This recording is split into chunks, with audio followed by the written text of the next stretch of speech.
Patriark Utara menundukkan kepalanya dan berpikir sejenak, dengan pancaran pikiran licik di matanya. Hal ini sepertinya agak keterlaluan, terutama setelah Patriark Utara berpikir dengan hati-hati. Dia tiba-tiba berkata kepada lelaki tua di sampingnya. Aku khawatir kamu di sini untuk menghiburku dengan kata-kataku. Pertama-tama, ini pasti jenius. Tidak peduli bagaimana kamu melihatnya, aku pikir itu omong kosong. Lelaki tua itu mendengus pelan, dan melemparkan gelas anggur kosong ke depan Patriark Utara, tampak seperti dewa tua. Pada saat yang sama, saluran transmisi suara. Kamu tidak memberiku segelas anggur ini, dan kamu masih ingin aku menjelaskan kepadamu? Bagaimana bisa ada hal yang begitu baik di dunia ini? Patriark Utara dengan cepat mengambil toples anggur dan menuangkan anggur dengan hati-hati. Lihat penampilannya, di mana dia masih terlihat seperti kepala keluarga? Sebaliknya, dia seperti anak laki-laki yang terhormat.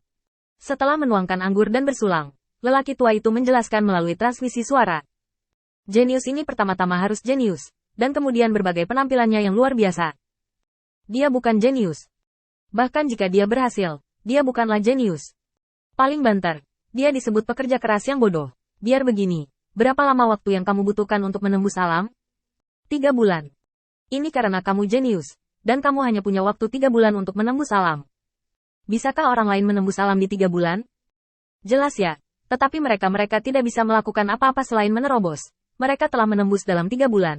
Mereka tidak dapat meletakkan dasar yang kokoh, dan mereka tidak dapat beradaptasi dengan kekuatan dan tubuh baru pada awalnya. Jadi, ini adalah fakta bahwa ada seorang jenius terlebih dahulu. Dan kemudian ada seorang jenius berikutnya. Jangan bingung dengan urutan ini. Patriark Utara tampak termenung. Sepertinya ada benarnya apa yang dikatakan benda ini. Tapi tidak peduli bagaimana aku memikirkannya. Aku masih merasa sedikit keterlaluan. Ganti topik pembicaraan saja. Lalu menurutmu tipe jenius seperti apa Feng Tianxing itu? Pria tua itu mencibir. Dia adalah tipe jenius yang tidak dapat Anda bayangkan. Dia lebih sesuai dengan definisi ras manusia. Seorang jenius yang rendah hati. Rahasianya harus ditemukan sedikit, dan Anda akan tahu apa yang hebat tentang dia. Petik 2. Izinkan saya memberitahu Anda ini. Sejak dia menjadi Laksamana hingga saat ini, total waktunya tidak melebihi 6 tahun. Menurut Anda, berapa banyak pasukan yang dia miliki sekarang? 3 juta. Kamu bajingan. Menurutku kamu telah hidup terlalu lama di keluarga ini, dan bahkan penglihatan paling dasar pun hampir hilang. 30 juta. Ini masih perkiraan yang konservatif. Patriark Utara tiba-tiba berkeringat dingin. Apakah 30 juta pasukan iblis ini masih merupakan perkiraan konservatif? Belum lagi 30 juta tentara. Meski begitu banyak tentara yang bisa direkrut dalam waktu 6 tahun, itu dianggap sebagai peristiwa yang menggemparkan dunia. Ini masih 30 juta tentara yang dibentuk, bukan tentara yang direkrut dan diabaikan. Melihatnya seperti ini, jarak antara saya dan Feng Tianxing memang cukup besar. Paman, apa yang kamu katakan? Kenapa aku merasa seperti sampah? Ketika dia mengatakan ini, Patriark Utara tidak bisa tidak melihat Feng Tianxing beberapa kali lagi. Pada saat ini, Feng Tianxing sedang berbicara dengan 2 anak yang dibawa oleh istrinya.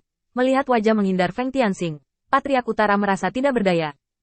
Orang ini tampaknya melakukan hal-hal yang orang tidak dapat menemukan kesalahannya. Paman, apakah lebih baik kita memenangkan Feng Tianxing atau membentuk aliansi? Pria tua itu memberinya tatapan kosong.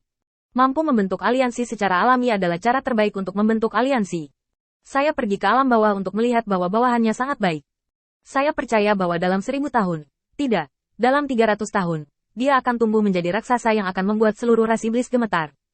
Jika kamu bisa membentuk aliansi, ingatlah untuk memanfaatkan kesempatan itu. Jika tidak bisa, kamu harus berteman baik dan jangan biarkan hubungan itu memburuk. Jangan percaya padaku.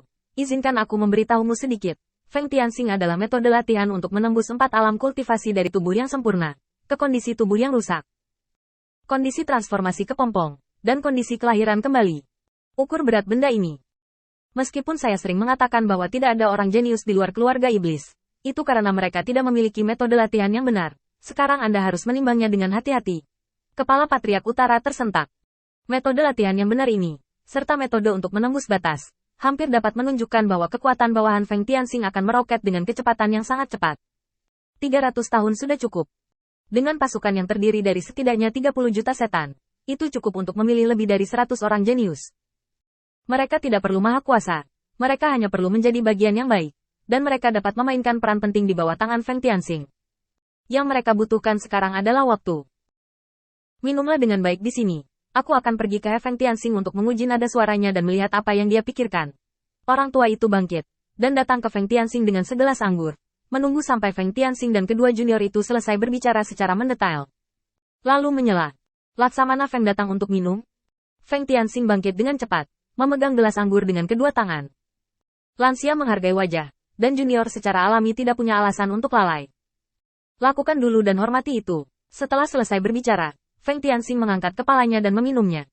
Pria tua itu tertawa terbahak-bahak, lalu mengangkat kepalanya dan meminumnya. Lalu dia memberi isyarat tolong pada Feng Tianxing. Duduklah, tidak ada orang luar di sini, jangan terlalu terkekang. Laksamana Feng akan pergi ke kota Wujian untuk berpartisipasi dalam konferensi Qingque kali ini, kan? Saya tidak tahu bagaimana pendapat Laksamana Feng tentang masalah ini. Saya selalu merasa pasti ada sesuatu yang aneh di dalamnya, meskipun akan ada konferensi separuh hijau di tahun-tahun sebelumnya. Itu dipimpin oleh Kaisar Iblis, tetapi sekarang Kaisar Iblis telah pergi. Akan sangat berarti untuk mengadakan konferensi burung gereja biru ini lagi. Feng Tianxing melihat sekeliling, merenung sejenak, lalu langsung kembali. Masalah ini hanya karena Jia Luo ingin mengkonfirmasi posisi kepemimpinannya di antara iblis, dan dia memiliki putri palsu dari Kaisar Iblis di tangannya. Saya pikir harus ada 3 tujuan baginya. Yang pertama adalah untuk menguji iblis mana keluarga bersedia untuk setia kepadanya, mana yang setia kepada Kaisar Iblis. Yang kedua adalah memaksa putri Kaisar Iblis yang sebenarnya untuk muncul. Dan yang ketiga, dan yang terpenting, dia harus menentukan posisi dominannya sehingga dia dapat merebut lebih banyak hak di masa depan. Pria tua itu berpikir sejenak sebelum mengangguk. Tianxing, kudengar kamu adalah murid Jia Luo. Jika kamu melakukan sesuatu di masa depan, kamu tidak akan bisa melakukannya, kan? Feng Tianxing tertawa dan menggelengkan kepalanya. Tidak ada yang tidak bisa kamu lakukan. Aku mempelajari keterampilannya sendiri. Itu tidak ada hubungannya dengan Jia Luo.